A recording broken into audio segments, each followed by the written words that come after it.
दोस्तों इस वीडियो में मैं आपको इतिहास में 4 सबसे खतरनाक वैज्ञानिक प्रयोग मतलब साइंटिफिक एक्सपेरिमेंट्स दिखाने जा रहा हूं। ये वीडियो को बहुत ध्यान से देखना। विज्ञान हमारी दुनिया में अच्छे लोगों के लिए एक ताकत है जो पूरे विश्व के लोगों के जीवन को बेहतर तरीके से बेहतर बनाता है, लेकिन यह एक बहुत शक्तिशाली उपकरण भी है जो कुछ स्थितियों में खतरनाक हो सकता है, खासकर तब जब वह राजनीति में उलझ जाता है। Experiment number 4, the Trinity test. इस तरह की लिस्ट में दुनिया का पहला परमाणु परीक्षण करना मुश्किल था। परमाणु बम विकसित करने और विश्व युद्ध 2 में एटॉमिक बम हासिल करने की पागल दौड़ में अमेरिका ने गुप्त मैनहट्टन प्रोजेक्ट शुरू की।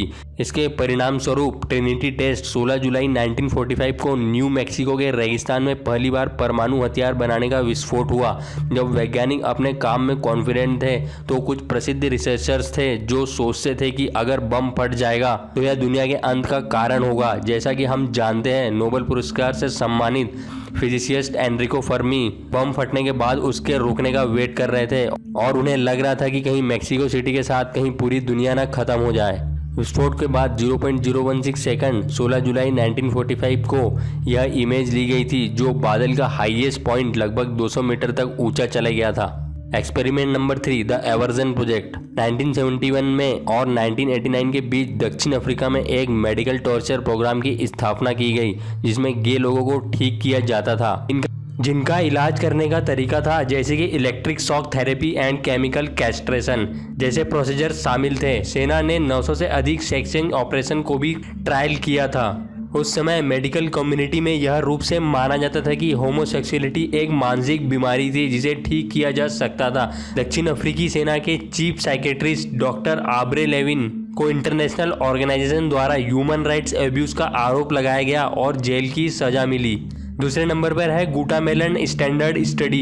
यह हॉरिड एक्सपेरिमेंट अमेरिकी सरकार का एक और उदाहरण है जिसने विज्ञान की खोज में नुकसान पहुंचाया है। 1945 से 1956 तक लगभग 1500 गुटामेलन जानबूझकर इन्फेक्टेड करवाए सेक्सुअलिटी ट्रांसमिटेड डिसीज के थ्रू, जिनमें सिफिलिस एंड गोनोरहुइया शामिल थे। इनमें orphans, prisoners, prostitutes and military soldiers शामिल थे। रिसर्चर्स ने बताया कि जो भी डिसीज्ड इन्फेक्टेड प्रोस्टिट्यूट थी उनको इंजेक्शन की मदद से दूसरों को भी इन्फेक्टेड किया गया था।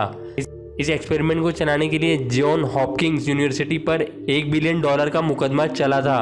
Experiment number 1, unit 731। यूनिट 731 जापानी सेना की एक सीक्रेटिव R&D यूनिट थी जिसने विश्व युद्ध 2 के दौरान मनुष्यों पर भयानक प्रयोग किए थे। जनरल सीरो इस्रिल द्वारा कमान की गई यूनिट ने एस्टिमेटेड 2.5 लाख पुरुषों और महिलाओं और बच्चों पर प्रयोग किया। रूस और एलाइज के कुछ कैदियों के साथ और अधिकांश पीड़ित उसमें चीनी थे। फोर्स मेडिकल प्रोसीजर शामिल थे, बिना बेहोश किए ऑपरेशन करना और कोई भी पार्ट को काट देना, शरीर के जहां जरूरत नहीं हो वहां पर भी काट देना और ब्रेन, लीवर, लंग जैसे शरीर के अंगों को निकालना।